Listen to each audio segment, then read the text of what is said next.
I am Tiffany. It's my 30th birthday. I currently reside in my home with my 5-year-old kid R and my husband, Philip. We three make up our family. My spouse and I are going to a friend's wedding today. Even though I consider them friends, I only really know them in person, and they are closer to my husband than I am. I'm enthralled with the lavishness of the first-class hotel where the wedding is being placed. I spent some time in the toilet as my husband greeted some people he knew at the event. As I was leaving the toilet and making my way back to the ceremony, I heard a disagreeable voice. "Well, have a peek at that broken thing. I wonder why you're here." "Mom, what do you mean by that?" "Yes, it is accurate. Why is this thing broken here? Did we really not invite them?" They seemed to be speaking loudly and deliberately, and I had the impression that they were speaking contemptuously to one another.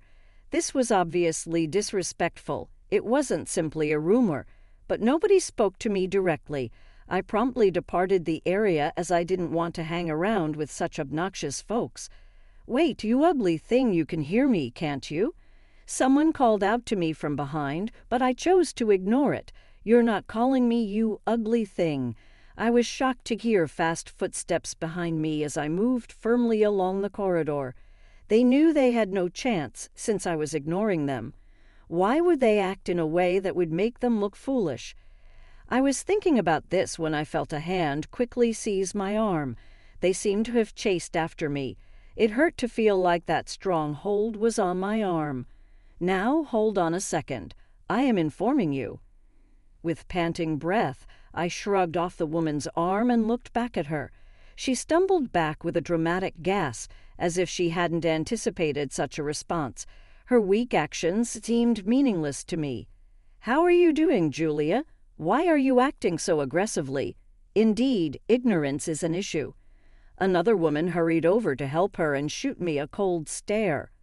"What's going on, Who might you be?" "Who may I be, huh? Have you overlooked me? Yes, it appears that you are quite petty and self-centered. Have we met before?" She arched her eyebrows in surprise at my question. "What are you talking about, exactly? Do you believe that your behavior is appropriate? You, who only have a high school education. If you claim to have forgotten, I'll help you remember again." "Julia, I'm your sister. Your poor mind must jog upon hearing the name, don't you think? Our mother is shown here. Is it true that you have forgotten your own mother?" "Ah, yes. Maybe there was someone by that name around me in the past." I gave a little headshake. It is a waste of time to have a meaningful conversation with these individuals. The two women were even more irate with me since they didn't like my answer. Two males ran over at that time. "What's the situation here?" That far over, we could hear voices. "Are you done getting ready, Julia?" "Oh, you should rush and change out of your casual attire." "Dad, Daniel, this dubious guy has infiltrated our wedding. Please get rid of her right away." Shouting, the lady posing as Julia pointed at me. Did they not learn that pointing at people is rude? The two men that saw me had quite different reactions. The man referred to as Dad's eyes became wide before displaying a visibly unhappy face. The man identified as Daniel froze, his face gradually going pale with horror. "What's happening? Why is Tiffany present here? To look at her face on this joyous day." That's right, she had to have accidentally slid in. It is really intolerable. Hey, give security a call right away. "A moment, could you clarify your statement? Use your comments with caution. This individual is..."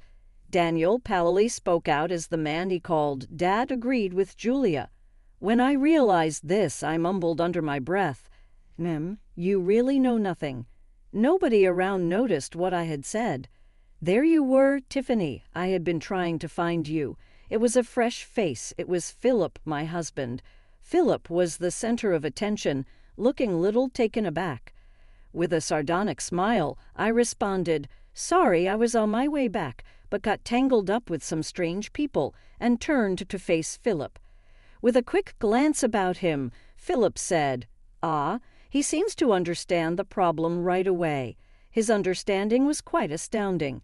The sudden presence of Philip had fascinated Julia, but when I positioned myself beside him, her countenance abruptly altered, and she sent me a look.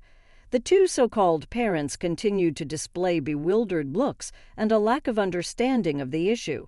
Daniel was clearly agitated. It was he who spoke first. Mr. Anderson, I apologize. My wife said something inappropriate. I really am sorry to your wife, too. Come on, Julia, apologize too. Why should I apologize? They are the ones who should be apologizing. Julia pointed at me again as she spoke. This disrespectful person intruded on our important wedding. I don't know how this happened, but this woman is a disgrace to our family. We should have cut ties with her long ago and never met again. Wait, family? Hearing these words, Philip looked surprised and glanced back and forth between me and Julia.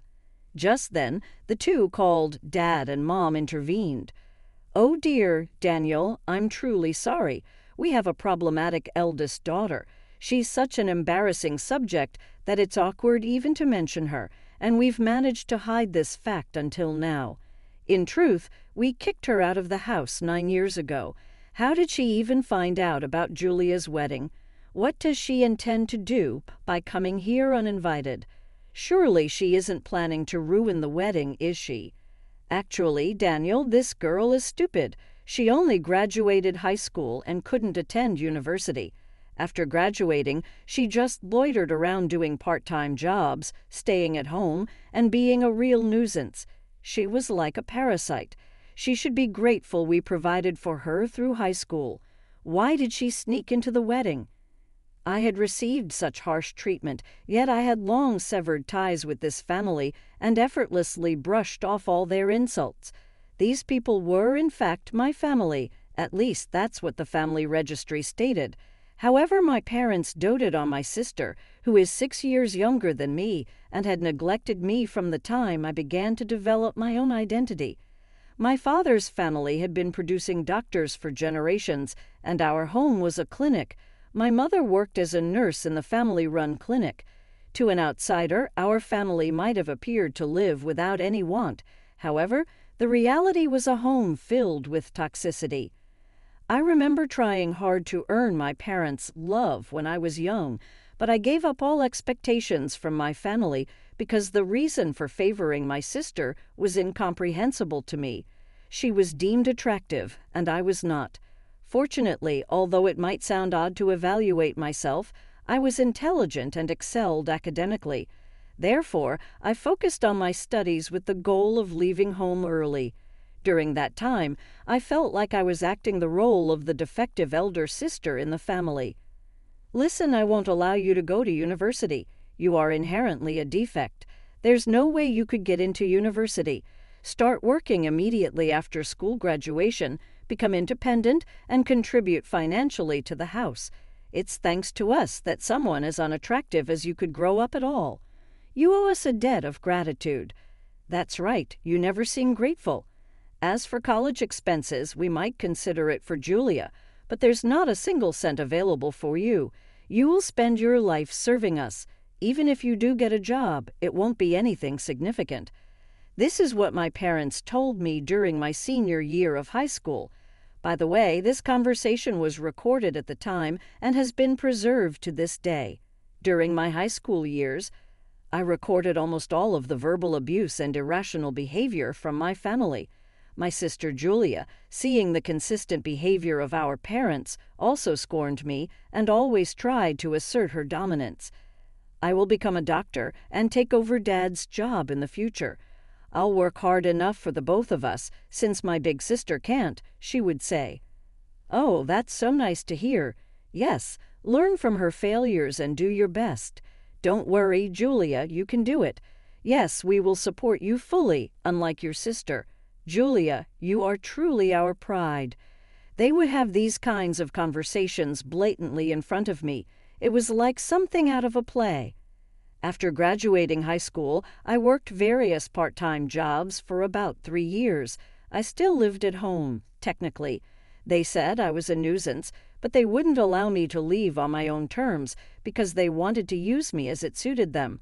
However, I had secretly rented an apartment. Although my family continuously told me, "We won't forgive you if you do this," or "We won't allow you if you don't do that," after becoming an adult, I realized I didn't need their permission anymore. Of course, there were complications, like needing a guarantor for certain things. By the way, I intentionally reported less income from my part-time jobs, so the amount of money demanded by my family was minimal. Additionally, I began investing and gradually increased my savings. When Julia was preparing for her high school entrance exams, she used the convenient excuse that she couldn't concentrate with me around, and I was kicked out of the house. My parents seemed to assume I would eventually return, but for me, it was a perfect opportunity to become independent. It must have been a surprise for them that I, who was belittled as incapable of doing anything on my own, didn't return. However, that soon became irrelevant to them. As far as my parents were concerned, having Julia was enough. 9 years have passed since then.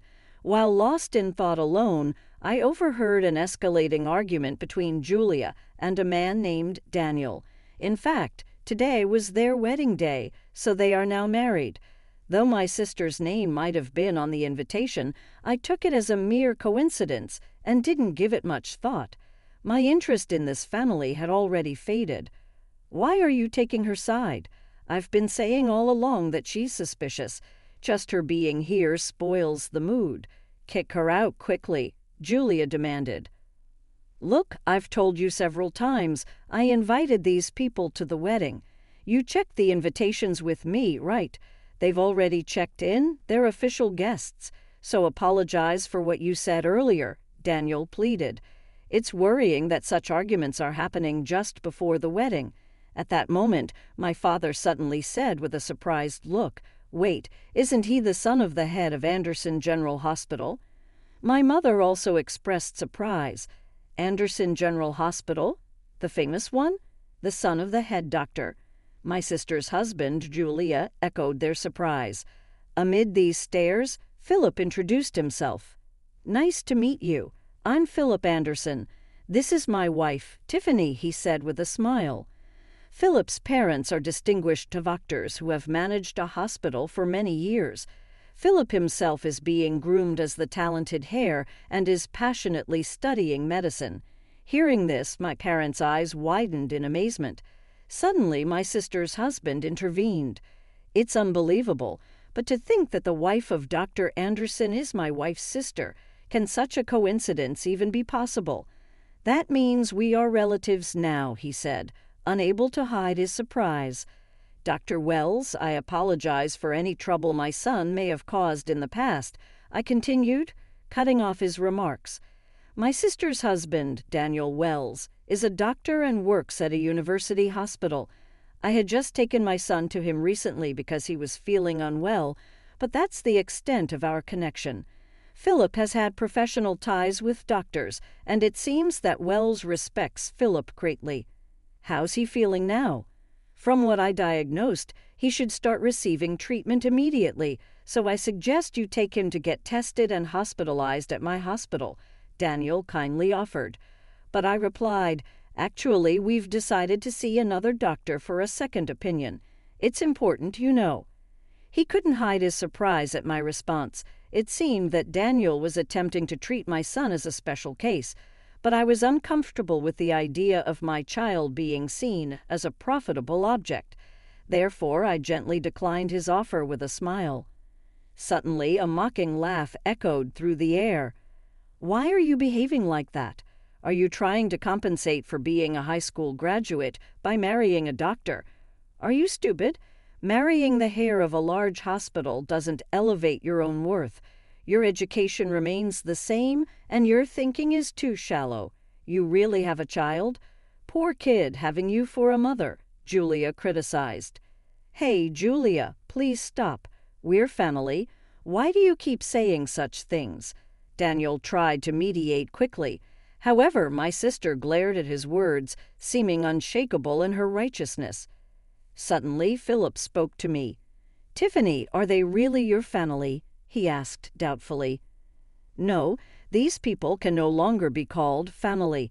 A real family wouldn't suddenly scold you for no reason, refuse to feed you just because you spilled a little food, or give me second-hand clothes found in a dumpster while laughing as they compared them to the high-end brands they gave to my sister.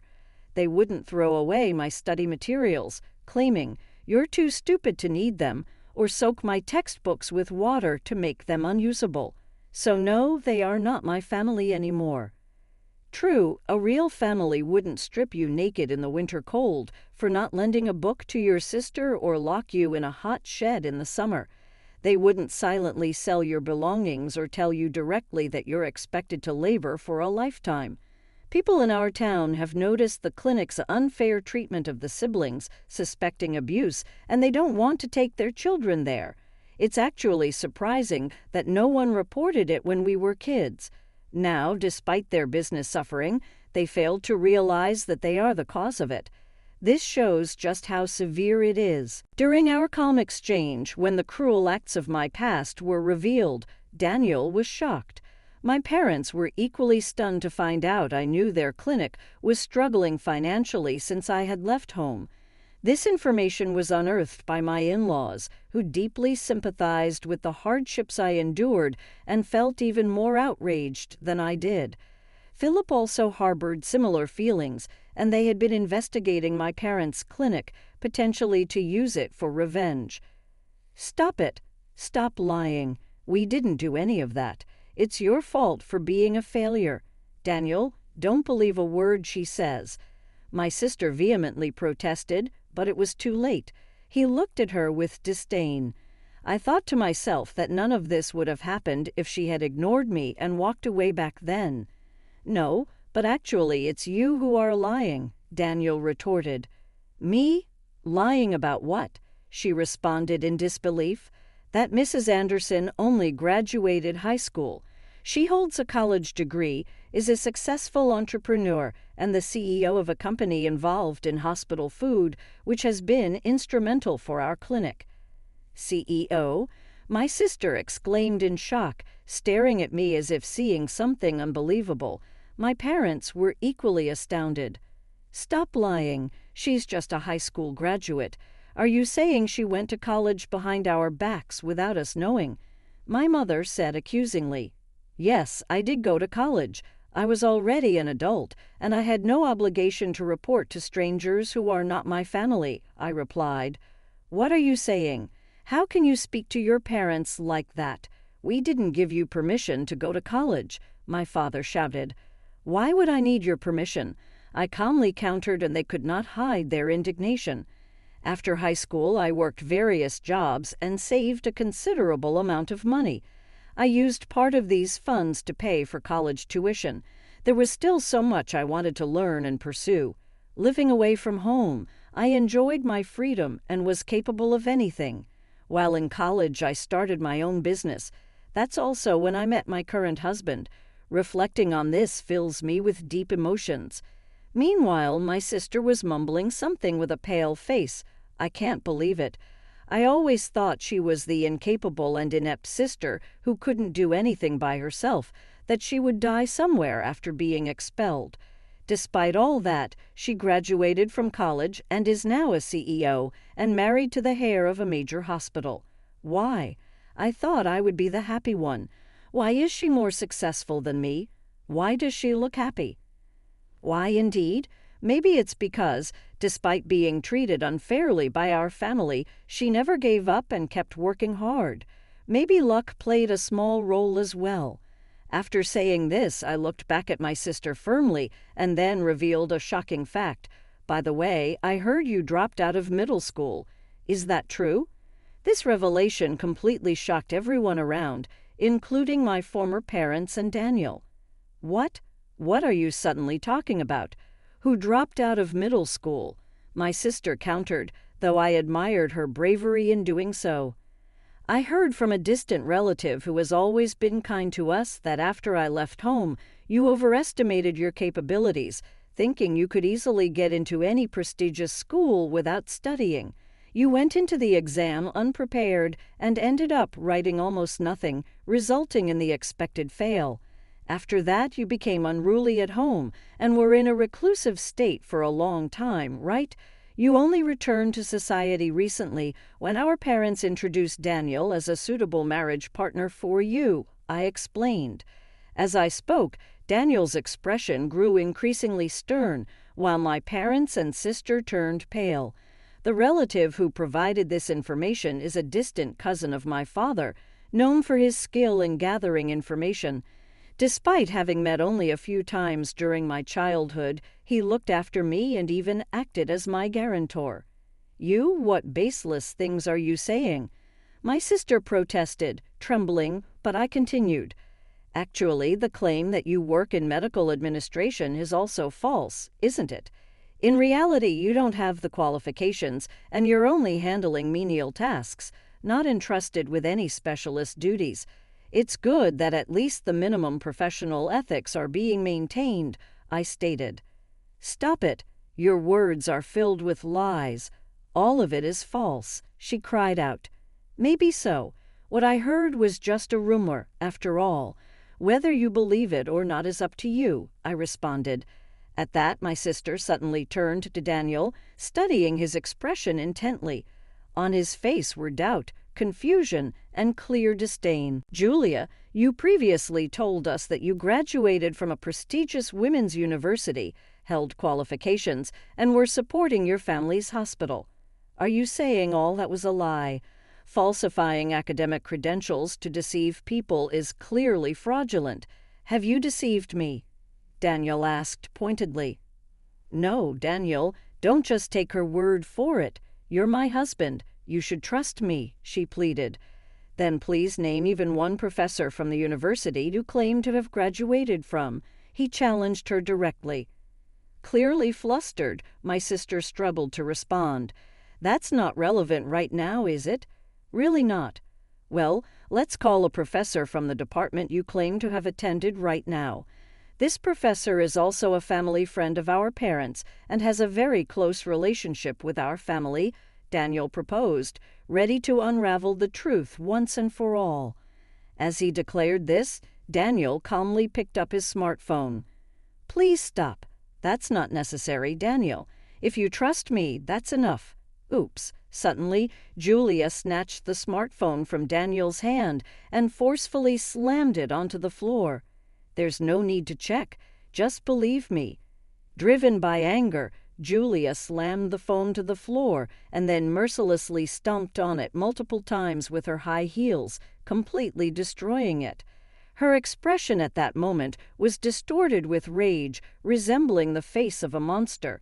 This scene greatly shocked Daniel, and the people around were stunned by her sudden action. My parents tried to calm Julia down, but her anger seemed not easily subdued. The commotion caught the attention of other guests and the venue staff, who gathered around with concerned looks. The venue momentarily descended into chaos, with a very intense disturbance unfolding. Despite being there, I felt as if it were happening to someone else. I could no longer feel a familial connection with my sister or those present. For me, my family now consists only of my husband and son. Shall we go home? I think we've done our duty here, I suggested to my husband. Philip looked a bit surprised and asked, Are we finishing up already, Tiffany? I replied with a calm smile, It's okay, let's go home. Oh, and let's stop by the cake shop at this hotel on the way back and buy some delicious cake. There's one that's been very popular recently. Hey, that sounds like a good idea. Let's pick up a cake on the way home. Philip agreed, and we left the venue with a light laugh. Later, I heard that Daniel was involved in a lawsuit for making false diagnoses to patients and charging excessive medical fees. Following this, my former parents, finding themselves in a dire situation, sought my support. However, they did not know my current contact information and ultimately showed up at the hospital where my husband works, wanting to see us. So she's the daughter-in-law of the hospital heir. She is our daughter. Please let us see her right away. Contacting the son of the hospital director should solve this problem instantly. We are really in trouble. We need her to repay the kindness we raised her with. We are family, so it's only natural to seek help." That's right. Honestly, I never thought she would be so useful, but it pays to raise them, doesn't it? I never imagined she would find a more suitable partner than Julia. We are now in-laws with the son of the hospital director, so it's natural for us to seek support. They proclaimed loudly at the reception, causing quite a stir. Still, my parents-in-law answered, which was a coincidence, not my husband or myself. They looked at my parents sharply and said, "What business do you have with our daughter?" This firm reply shocked my parents, who froze on the spot and hurriedly departed the area. They made many attempts to get in touch with us subsequently, but their hospital finally had to close because they were too preoccupied with taking care of their own business problems. I didn't experience any specific feelings when I learned of the closure. Rather, I was relieved that they had realized the benefits of their efforts. It seemed like one of the most revitalizing times to me. I found out later that Julia and Daniel were no longer together. The fact that their marriage had survived for even a few months was astounding.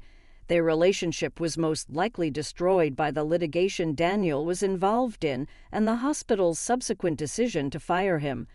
Julia kept making bad decisions, but she appeared committed to surpassing my contentment and discovering more delight. In an attempt to get a better position for herself, she initially had a covered affair with a married doctor who was considerably older, but when the doctor's wife sought payment, the affair quickly came to light and became a big problem. She begged her parents for aid in a desperate attempt to get things under control, but they promptly disowned her, calling her a shame to the family. Her life after failing her high school admission examinations is unknown to me, although she lived a solitary existence at home for a considerable amount of time, cut off from the outside world. Unaware that she was working in the night industry, she endured challenges that finally resulted in health problems and eventually homelessness. After hearing these tales, I became less and less interested in her. As retirement draws near, my ex-parents are having difficulty finding jobs as nurses or physicians, but it appears that no hospital would hire them because of their long-standing negative reputation. This is probably a fallout from their vicious prior treatment of me. They are just folks from my past now, and I can't even afford to spend time thinking about them. Thankfully, my son's illness has much improved with the right medicine, and he no longer requires hospitalization following exams at another medical center.